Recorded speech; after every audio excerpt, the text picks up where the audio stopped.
Oi, gente, bem-vindo a mais um Alep Entrevista, esse conteúdo de multiplataforma da Fundação de Rádio e TV da Assembleia Legislativa do Estado do Pará. Aqui você é sintonizado com as informações oficiais do Parlamento, direto da Assembleia Legislativa do Estado do Pará, no Palácio Cabanagem. Hoje, o nosso bate-papo é com o deputado Fábio Figueiras, do PV, para falar sobre projetos importantes que têm impactado o povo paraense. E direto aqui dos nossos estúdios, a gente já recebe ele, dividindo a entrevista comigo. Gabriel Oliveira também bem-vindo. Deputado, que alegria para a gente da TV e do rádio e dos canais digitais recebê-lo aqui para falar sobre projetos que têm gerado impacto tão positivo e tão importante para o povo do Pará, mas principalmente eu me insiro nesse contexto, porque quando a gente fala de cuidado com as mulheres, a gente fala de cuidado muito mais amplo. É das famílias do povo do Pará. Deputado, bem-vindo. Eu que agradeço aqui o convite de vocês, quero te agradecer, Raina, quero agradecer aqui ao Gabriel por estar aqui, me convidar para esse momento importante aqui junto à Rádio Alep. Eu lembro que desde a Constituição eu fui um dos entusiastas junto com o presidente Chicão, para que a gente pudesse ter a Rádio Constituída, a Fundação, a nossa TV Alepa, a parte dos tradutores. Eu não sei se Sim. vocês sabem, mas a reunião, quando a gente começou, a professora Carol, foi um trabalho que a gente fez junto com a professora Carol aqui, para que a gente pudesse ter os intérpretes de Libras aqui conosco. Então, toda essa revolução que sofreu a Assembleia Legislativa, eu participei. Eu vim de movimento comunitário, vim de movimento de rádio comunitária, militei dentro do sindicato da rádio comunitária, para que a gente pudesse hoje ter esse canal de comunicação que tem atingido tantas pessoas, tem chegado a tantas pessoas, e que a gente pudesse sempre, eu acho que a TV Alepa, a Rádio Alepa, ela é um veículo não só de comunicação, mas também de valorização daqueles deputados que têm trabalho, que têm participação legislativa. Eu acho que é através desses veículos que a gente consegue, de certa forma, até se destacar. É verdade. A gente tem dito também, deputado, que tanto a rádio, a TV, o portal e as mídias digitais, e é legal a gente estar conversando com o senhor sobre isso como uma forma justamente de retribuir, né? E a gente agradece por essa sua preocupação do presidente Chicão também, porque é a fonte oficial das notícias do parlamento, né? Em épocas de fake news, em que as pessoas não checam as informações, nós temos hoje, para você que está acompanhando a gente, nós temos a TV Alepa canal 8.2, nós temos 2 canais no YouTube, TV Alepa, que é dedicado somente às transmissões ao vivo pelo streaming do YouTube, e tem o TV Alepa Pará, que são todos os arquivos. E como bem disse o deputado Fábio Figueiras, aqui a Assembleia Legislativa, através do trabalho dos parlamentares, ele em especial, que ajudou a constituição dessa questão da comunicação dentro da Assembleia Legislativa, é para que você, que está acompanhando a gente em qualquer lugar, tenha informação precisa do que os parlamentares estão fazendo, do que tem sido votado, aprovado e do que realmente, como bem disse o senhor, quem realmente está trabalhando e fazendo, né, esse movimento para demonstrar, e acaba sendo também uma prestação de contas, né, deputado? Perfeito. A Rádio Alepa, ela é uma rádio que ela não só noticia as coisas daqui, mas ela serve de suporte para todas as outras rádios, para todos os outros veículos de comunicação que desejam fazer recorte. Muitas das vezes eles não têm como noticiar tudo da Assembleia Legislativa, mas Sim. Alguns recortes são tirados daqui, são tirados da nossa rádio, da nossa TV, para que possam informar as pessoas das notícias que realmente repercutem, as notícias que geram alguma polêmica, muitas das vezes. Então, ela é uma referência para o jornalismo paraense já.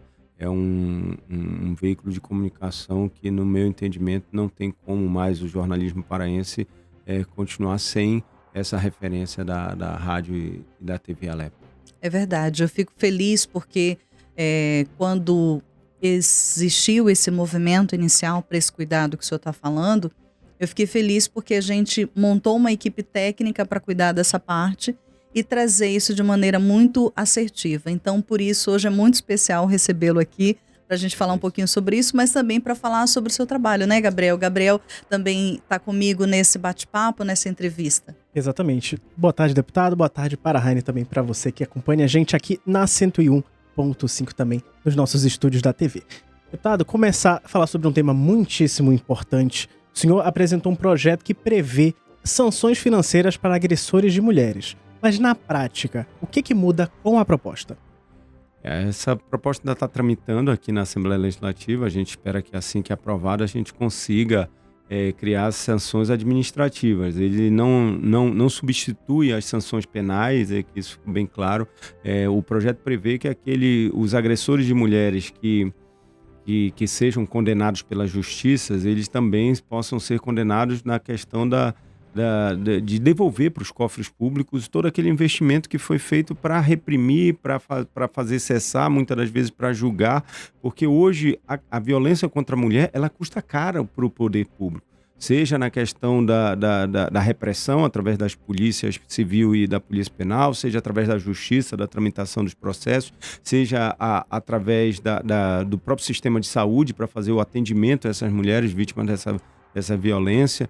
Então, todo esse aparato que é mobilizado, que o Estado mobiliza para fazer cessar essa violência, ele precisa voltar para o Estado. Então, aquelas pessoas que tenham ou que não tenham condições, eu acho que de pagar, isso vai ser uma discricionariedade do próprio juiz, de acordo com a gravidade do poder aquisitivo de cada agressor, que ele possa, sim, ser multado e ele tenha sanções, não só essa financeira, mas também a próprio impedimento de contratação com a administração pública, o impedimento de participar de um concurso, que o Estado possa começar a criar embaraços e dificuldades para essas pessoas que tanto causam embaraços e dificuldades para o Estado e para a vida de muitas mulheres. Então, é essa a ideia. Recentemente, a governadora Hanna apresentou um projeto nessa linha também, de raciocínio. A Hanna tem sido fantástica. Hoje, a gente, com muito pouco tempo, a gente acolhe os frutos de ter uma mulher governadora, que é justamente dessa questão do enfrentamento da violência contra a mulher. Ela criou o projeto SOS Mulheres, que é um projeto Sim. inovador, que se utiliza da tecnologia para poder fazer com que a polícia chegue mais cedo à casa dessa mulher que está sendo vítima de violência, através de informações de contato de GPS, sinal de GPS, tudo. Ela já consegue chegar até essas pessoas. E o projeto que ela encaminhou agora, que da tornozeleira eletrônica. Sim, que a tornozeleira ele tem esse custo. Vai ter que ser custeado por esse agressor. Então, o processo está nessa esteira de raciocínio. Ele não foi combinado, não foi algo que a governadora primeiro apresentou para depois a gente apresentar. A gente já vinha discutindo esse projeto de lei dentro do gabinete, e esse projeto veio a coadunar, a combinar com um momento muito propício que a gente tem. E ontem, todo esse esforço que o governo do estado, que a governadora Hanna está imprimindo no enfrentamento à violência, a gente já colheu os primeiros frutos. O mês passado foi o mês com o menor índice de violência dos últimos anos. Então, a gente já está vendo aí... Dados concretos, né? Dados concretos. Isso é algo que a gente tem batido. O que a gente pode esperar do governo Hanna? A Hanna já entrou mostrando qual é a pauta principal dela. A pauta principal da governadora é segurança pública e saúde. Isso daqui eu acho que são pautas inegociáveis dela. Ela já não é projeto, não é plano de governo, ela já entra apresentando isso. Com um mês dela no governo, a gente já tem o menor índice aí de violência do estado do Pará. Então isso a gente pode esperar da Hanna. Ela vai ser uma governadora muito enérgica, que vai estar trabalhando isso, e a gente fica feliz porque essa é uma pauta muito recorrente e ela é universal. Ela não é uma pauta de uma classe social, de uma categoria. Minha ex-mulher costumava dizer um negócio muito interessante, né? O crime ele é muito democrático no Brasil, ele atinge a todas Sim. as classes sociais, seja você do mais rico ao mais pobre. Eu diria que a pessoa é pobre, não é roubada, muito pelo contrário, ela é que mais sofre com isso, ela que está ali na parada do ônibus, infelizmente, passando por essa situação, esses constrangimentos de levar o pouco que ela tem, o bandido vai lá e para e leva o celular, ou leva o pouquinho de dinheiro que ela tem na carteira. E o rico também sofre com isso. A gente vê esses problemas do sequestro relâmpago, de todo esse problema que a violência já acometeu o nosso estado e que já melhorou muito. Eu gosto sempre de lembrar, as pessoas quando vêm fazer discurso de debate sobre violência, só houve um tempo aqui que esse negócio de sequestro relâmpago era constante, problema de assalto com refém, tudo isso.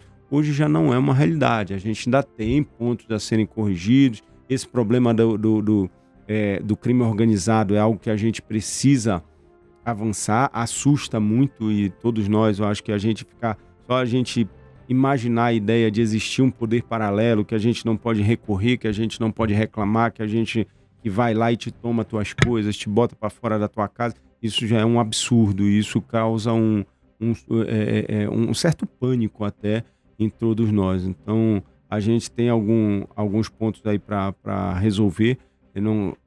Semana passada, mês passado, desculpa, em todas as regiões, eu estava lá em Santarém, descendo para Rurópolis, e a gente estava em Altamira, desculpa, eu estava em Altamira, e a gente estava tendo uma operação muito grande lá da polícia de enfrentamento ao crime organizado. A Operação Escudo Feminino. É uma das fases, né? E diversas outras operações, porque, como o senhor bem lembrou, a governadora Hanna tem criado frentes de atuação muito assertivas, que tem a Escudo Feminino, que já está indo para a terceira fase. Nós temos outras, não só na região metropolitana, mas na região lá de Altamira, região do Xingu, como o senhor falou. O senhor me permita fazer uma parte, deputado? A minha mãe diz que muitas das vezes é preciso doer no bolso para a gente sentir certas coisas mais do que outras. Eu vejo aqui pelas sanções, né, que está dentro desse seu projeto, só para você que está acompanhando a gente agora, são sanções direcionadas, assertivas, que estão dentro desse projeto, e por isso que é tão importante a gente ter a presença do deputado Fábio Figueiras aqui. Só para vocês terem noção do quanto isso vai justamente tocar em pontos que eram necessários por conta desse combate efetivo de violência contra a mulher. Olha as sanções importantes apresentadas pelo deputado. A multa administrativa que ele fez a referência entre 100 e 10 mil UFPAs, que é a medida monetária financeira para fazer essa proporção, e aí vai depender justamente do que o juiz vai decidir, do agravante desse crime, né? São considerados vários fatores. Sim. A gravidade do delito, a gravidade da pena, o poder aquisitivo de quem acomete também. Sim. Isso vai ser considerado. É evidente que uma pessoa muito humilde não vai ter a mesma sanção pecuniária de um grande empresário, uma pessoa que tenha um grande médico, alguém que tenha condições financeiras, né? Condições financeiras mais favoráveis. Então, isso também vai ser considerado no momento da dosimetria da pena.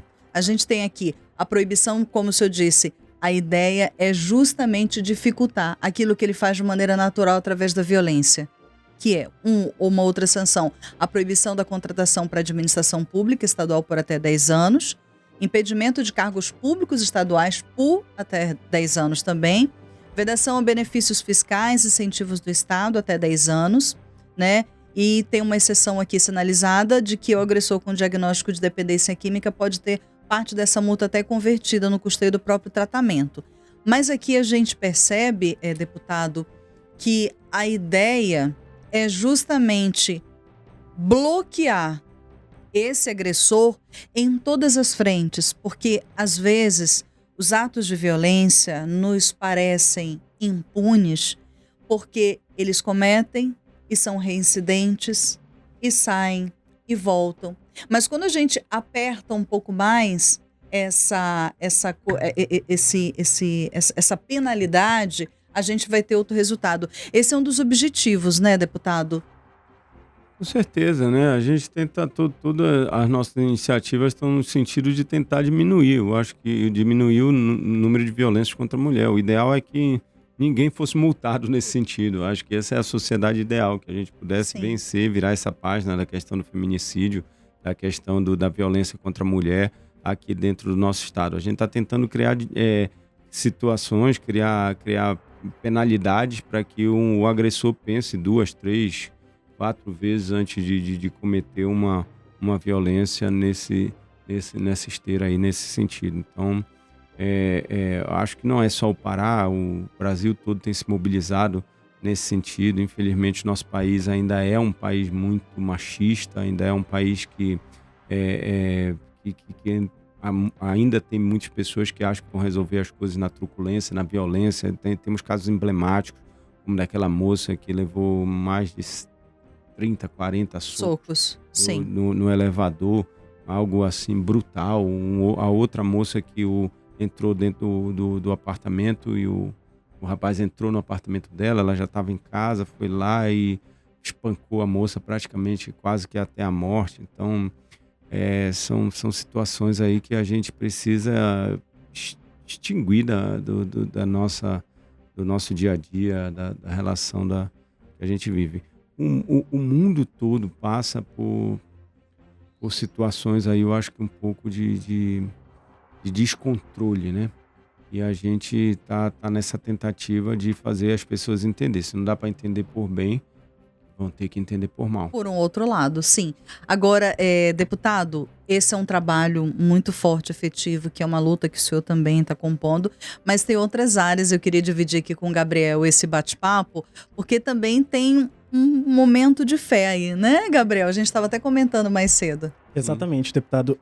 Tomou uma notoriedade, né, sobre o reconhecimento da sua devoção com relação a Santa Rita de Cássia, o projeto que acaba tendo um peso, reconhece, né, exatamente, a festividade da Santa Rita de Cássia para o estado do Pará. Eu queria que o senhor comentasse a importância desse tipo de movimento cultural, especificamente, no caso, a Santa Rita de Cássia. Eu acho que a questão da novena, a novena de Santa Rita de Cássia, ela não é só... nós fizemos a que teve mais repercussão foi da novena de Nossa Senhora do Perpétuo Socorro. Isso, sim. Foi a que a gente tem de todas as terças-feiras. Esse foi o nosso projeto de lei voltado nesse sentido que mais repercutiu. E não é... ali a gente... A questão ela não é só religiosa, ela transborda da questão religiosa para uma questão cultural. A gente sabe que é um evento, claro, que da comunidade católica, mas que ganhou uma proporção de todas as pessoas que moram aqui em Belém, todas as pessoas que, de alguma forma, você pode ser católico, você não ser católico, você sabe que todas as terças-feiras acontece aquela novena de Nossa Senhora do Perpétuo Socorro, ali na Arthur Bernardi, que para o trânsito de tanta gente. Ela começa às 5 horas da manhã. São várias, né? Ao longo do dia até chegar à noite. São 16 novenas. Isso. 16 e é o dia todo e o dia todo lotado. Lotado, isso por ali, mesmo. Por ano, a gente tem um público que passa por ali que vai beirar o público do Círio de Nazaré. Olha só. De tantas pessoas que participam, que vão... Então não tem como a gente deixar de reconhecer um acontecimento desse que começou ali dentro de uma manifestação religiosa e que transbordou, hoje se torna uma manifestação cultural, assim como o Círio de Nazaré, assim como outras manifestações religiosas que ganharam essa proporção. Então a gente tem um projeto, fizemos um projeto de lei que reconheceu a novena de Nossa Senhora do Perpétuo Socorro. Fizemos esse agora da Santa Rita de Cássia também. Eu confesso que no corre-corre da política eu acabo não frequentando, não sendo um assíduo frequentador da igreja, mas a minha esposa é uma católica, minha sogra, muito praticante mesmo, e isso já está, como a gente falou, no dia a dia do paraense. Nós somos tidos como reconhecidos nacionalmente, talvez até internacionalmente, como a cidade de Nossa Senhora de Nazaré por conta do Círio de Nossa Senhora de Nazaré. Então isso está na nossa cultura. Você pode ser católico, não ser católico, entenda que isso já faz parte da cultura daqui de Belém, da cultura do Pará. Verdade. A gente costuma dizer nas nossas transmissões, porque às vezes as pessoas estranham, né? Nossa, mas isso é um patrimônio cultural imaterial, é uma festividade, é a novena, é o Círio, uma festa no município lá de Boiadeiro. E a gente costuma dizer, e a gente queria a sua opinião sobre isso, que se nós não valorizarmos as coisas da nossa cultura, das nossas raízes, quem o fará? E a gente tem trazido isso, dizendo isso, que o parlamento, os nossos parlamentares têm trazido isso para votação, não é simplesmente porque as outras coisas não são importantes, e sim porque isso também é importante. No final a gente acaba pontuando as coisas que ganharam uma repercussão e uma notoriedade importante. É importante, eu digo, no volume, no tamanho, na quantidade de pessoas que frequentam, na quantidade de pessoas que reconhecem aquele evento ou aquele local como um evento importante para o seu dia a dia ou para a vida da sua cidade, para a sua própria vida. Então, nós como parlamentares, a gente precisa pontuar, a gente precisa trazer aqui para o parlamento, fazer esse destaque. Eu costumo dizer que, às vezes, nós parlamentares, às vezes a gente acaba apresentando alguns projetos de lei que eles são quase que repetições de projetos federais. Entendi. Mas quando você apresenta esse projeto de lei, você é um ato político de você mostrar que você defende essa bandeira, que você Sim. defende essa pauta, que você defende essa causa. Então é um registro que você deixa, um registro documentado, que você tem esse compromisso, que aquele parlamentar tem esse compromisso com essa causa. Então tem sido de suma importância essas declarações também de patrimônio histórico, imaterial ou material. Elas têm muito essa conotação política do comprometimento daquele parlamentar, do próprio parlamento com aquela festa, com aquela festividade, com aquele local. Eu acho que é isso que a gente busca. Então, a gente tem uma linha de projetos de lei aí muito voltados tanto para essa questão do patrimônio histórico, material, isso é importante, mas também essa questão de garantias de direitos, seja da mulher, seja da pessoa com deficiência, em outras minorias também que a gente tem militado e tem trabalhado para lutar por esses direitos. Perfeito.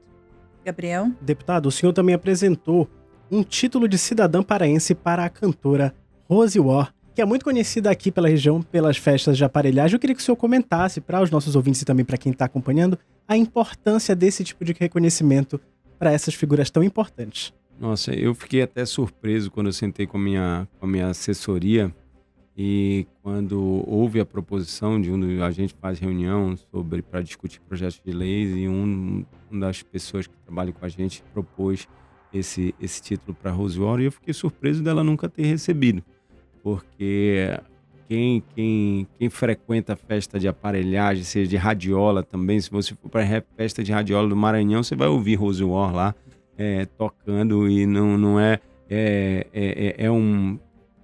uma cantora que ela conseguiu transcender o tempo, né?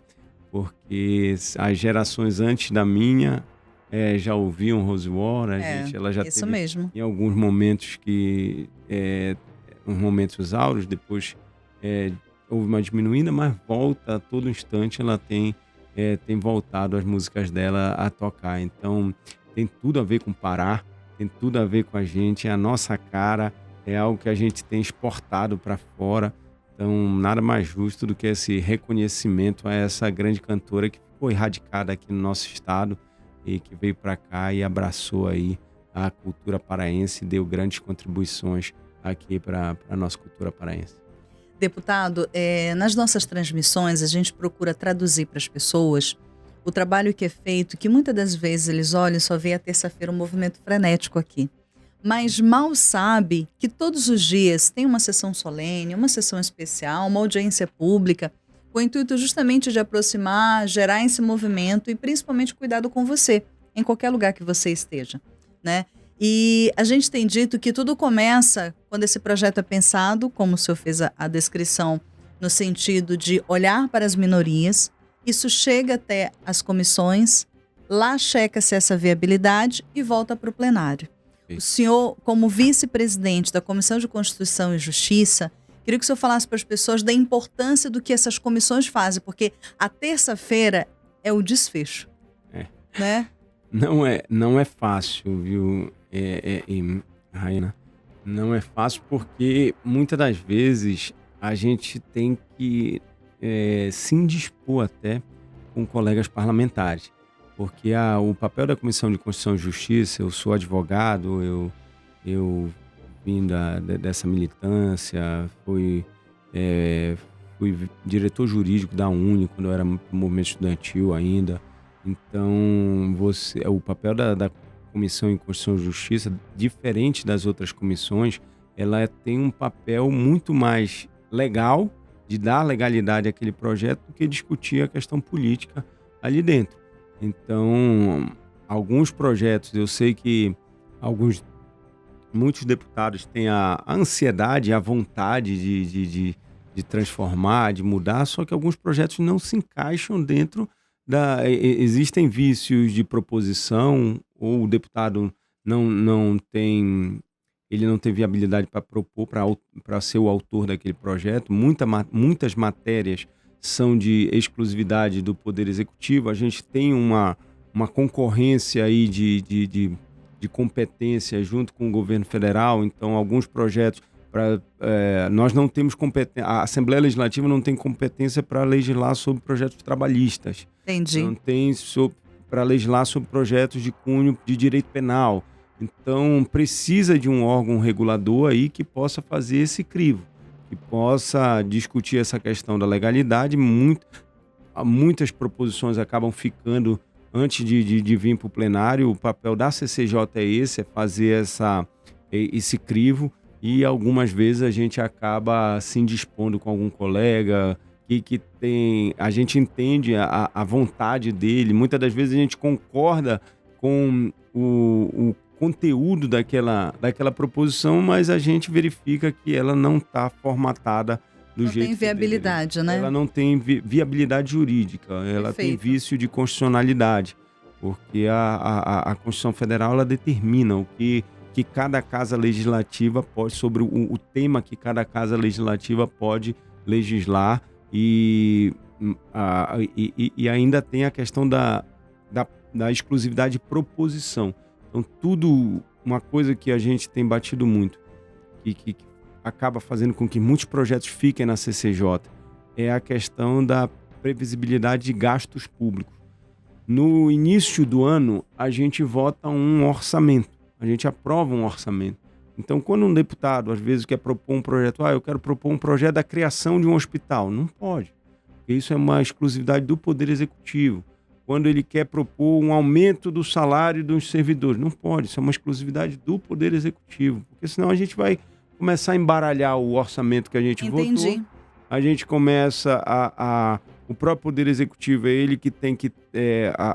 A competência de executar é dele, não é nossa. Uhum. Então, se a gente começar a criar projetos de lei para tentar interferir no trabalho do Poder Executivo, a gente vai estar invadindo a nossa competência legislativa e também já entrando na competência ali do Poder Executivo ou mesmo do Poder Judiciário. Já tiveram alguns projetos de lei que tinham o propósito e a finalidade aqui de criar penalidades ou sanções que não estavam dentro da nossa seara de competência. Entendi.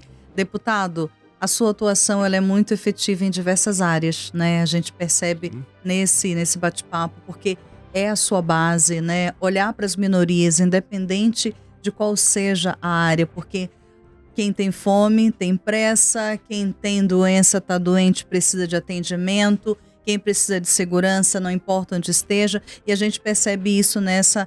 A gente poderia passar muito mais tempo aqui, mas como eu não quero cometer o erro de faltar com algo importante, eu queria que o senhor reservasse esse tempo agora para algo que talvez, olha, Raina, a gente não tocou nesse assunto, mas é muito importante as pessoas entenderem através do que eu faço aqui como parlamentar. Então, esse espaço a gente deixa para que o senhor traga... Raina, eu acho que isso aqui é legal. A gente não falou sobre isso, mas seria importante. Raina, tem uma temática que eu estou discutindo aí há algum tempo e ela é bem delicada. Mas eu não me escondo do debate, eu não me acovardo, eu vou para cima. Eu levanto, desde quando eu era, antes de ser vereador até, eu já levantava essa bandeira da questão da pessoa com deficiência, em específico a parte de desenvolvimento infantil das crianças autistas. Minha mãe pediatra, minha mãe foi uma grande professora da UFPA, uma pessoa que dedicou a vida toda dela para a pediatria, para essa parte de desenvolvimento infantil. Então, em casa, isso há 7 anos atrás, talvez até mais, a gente já fazia alguns debates sobre a questão do modelo de inclusão educacional que a gente adotou aqui dentro do Brasil. E esse modelo deu certo durante um certo período, onde a gente tirou aquela ideia dos depósitos de pessoas deficientes, como tinha antigamente no Pestalozzi, essas coisas. Sim. Aquilo não estava funcionando e não ajudava em nada. Porém, a gente criou um novo modelo que ele é melhor do que o anterior, mas com muitas deficiências. E a gente tem colocado isso muito porque eu convivo com mães atípicas, eu tenho essa relação por conta da própria bandeira que eu levanto. E uma coisa que a gente está colocando e que eu tenho iniciado esse debate, é sobre esse modelo de inclusão e como a gente pode aperfeiçoar ele. Colocar toda e qualquer criança deficiente dentro de uma escola não está dando certo. A gente entende e aqui vamos para discutir essa questão do autismo, que é algo que a gente, desde que a gente conseguiu fechar um diagnóstico, os números têm crescido absurdamente, não é pouco, tem crescido muito, e as pessoas até me indagam, por que está crescendo tanto? Eu pergunto assim, será que está crescendo ou será que agora a gente está conseguindo enxergar essas pessoas? Conseguindo identificar, porque né? Antes essas pessoas eram invisíveis, ele Sim. era o doidinho da família que ela Sim. escondia lá no quarto dos fundos. Exatamente. E eu nem julgo as famílias, porque Não tinha conhecimento, né, deputado? as famílias procuravam tratamento, procuravam ajudar, e a própria medicina não sabia o que fazer. Não sabia o que fazer, não sabia nem o que era exatamente. Não existia terapia, não Perfeito. existia nada Ótima nesse colocação. sentido. Então, é algo que a gente está tateando ainda, agora que a gente começa a ter uma noção, uma ideia de tudo isso. E o que eu tenho colocado? Aonde é o ponto nefrálgico, eu acho que o ponto mais crítico de tudo isso? É que a gente está colocando crianças dentro da sala de aula que não estão tendo aproveitamento algum. Para que você possa entender, Rayana, o espectro do autismo, o transtorno do espectro do autismo, ele é dito por um espectro porque ele há uma enormidade, um leque grande de manifestação. Perfeito. Então, algumas crianças são muito comprometidas e outras muito pouco. Você tem e isso é classificado atualmente, claro que a gente ainda é uma classificação muito, muito prematura, mas atualmente o que a gente tem é uma classificação em suporte 1, 2 e 3, onde uma criança suporte 1, ela é pouco comprometida, ela precisa de pouco suporte, ela não precisa de tanta uma atenção diferenciada para ela conseguir se desenvolver. Já a criança suporte 3 é uma criança bem comprometida. E muitas das vezes nem fala.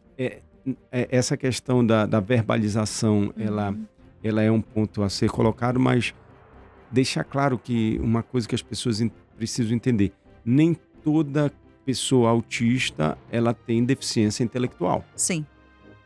Você Sim. tem autistas que são super inteligentes. Focadíssimos, Eles inclusive. são bem focados, esses muitas das vezes são autistas suporte 1, ou um Asperger mesmo, que não chega a ser nenhum suporte 1, mas são crianças que podem ser inseridas dentro de uma sala de aulas e ela vai conseguir se desenvolver junto com as outras. Ela vai precisar talvez de uma atenção um pouco especial, uma sala de AE depois da aula, fazer uma prova adaptada ou mesmo uma sala de aula com menos crianças para distrair menos, tudo isso pode acontecer. E essa criança ela se adapta muito bem a esse modelo de inclusão que a gente tem. Por outro lado, eu tenho uma criança suporte 3 de comprometimento que ela não consegue ter nenhum tipo de aproveitamento dentro dessa sala de aula. É uma criança que tem muitas das vezes deficiência intelectual, que o que a professora está ensinando ali em sala de aula não está sendo produtivo, não está tendo aproveitamento. A própria turma também não consegue ter aproveitamento, porque muitas dessas crianças às vezes são hiperativas e você não consegue ter um aproveitamento do resto da turma. E a gente está adoecendo também os professores. Sim. Porque cuidar de uma criança autista já é difícil. Você imagina você cuidar de uma mais 45 ali, 40 crianças do seu lado. Uhum. Então, é algo que está sendo ruim para as famílias, porque a mãe também fica muito insegura de deixar o filho dentro dessa sala de aula com uma pessoa que não tem preparação, com uma pessoa que não foi capacitada para isso. Muitas das vezes a escola não consegue, a gente está tentando, mas vamos ser verdadeiros, eu acho que a gente tem que sentar e fazer uma discussão real. É para ter o auxiliar de classe? Não está tendo para todo mundo. Não está tendo. E a gente entra na justiça e a gente consegue decisão liminar, tudo, e a gente não está conseguindo.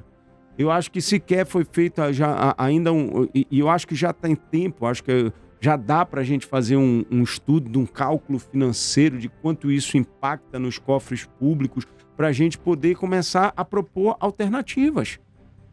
E qual é a alternativa? O que eu coloco?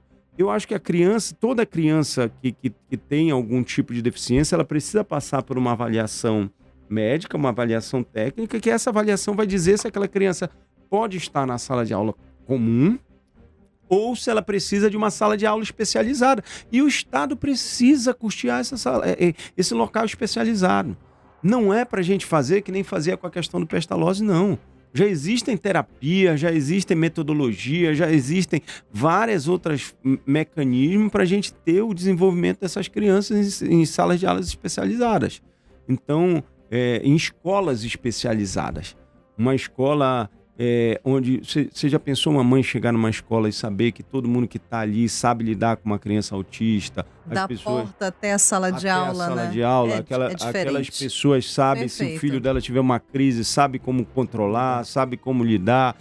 A própria estrutura física da escola é diferente. É diferente, As cadeiras têm acolchoado do lado para a criança não se machucar. As cores são diferentes, né? Não se bater. A gente tem um jardim sensorial para que até a campainha da escola incomoda a criança autista. É isso mesmo. Pode despertar nela uma crise naquele momento. O meu sobrinho é assim. Então, o barulho ali tem que ser um lugar com menos barulho, com mais... Então, a gente precisa avançar. Eu não sou contra o modelo de inclusão. Eu acho que já melhorou muito do que fora no passado. A gente precisa fazer essa inclusão, mas eu acho que a gente precisa passar para a segunda etapa.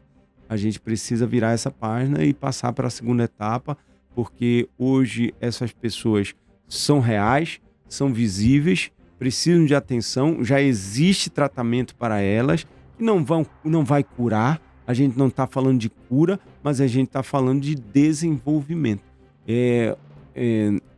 O sonho de um pai e de uma mãe, de uma criança suporte 3 de autismo, não é ver o seu filho fazer conta de matemática.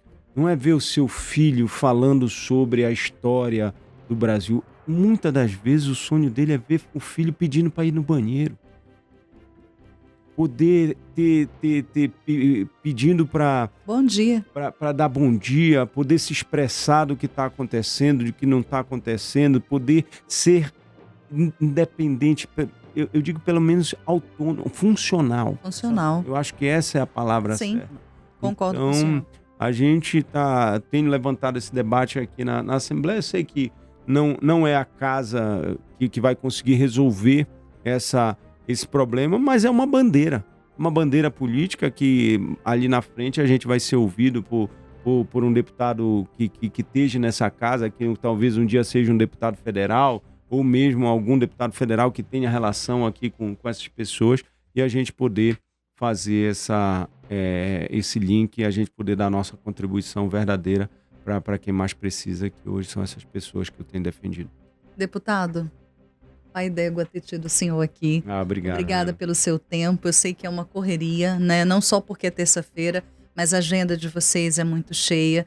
Queria agradecer profundamente não só o seu tempo, mas a contribuição em trazer mais informações específicas para que o povo do Pará entenda os projetos que o senhor tem lutado, que tem trazido, e o seu trabalho efetivo como parlamentar e a sua sensibilidade com o povo paraense. Muito obrigada. Eu que agradeço, Raina, agradeço o Gabriel aqui, ao nosso amigo aí. Valdeci, que esteve aqui dando esse apoio pra gente, a todo o povo aí que assiste, que escuta a TV aí, Rádio Alepa.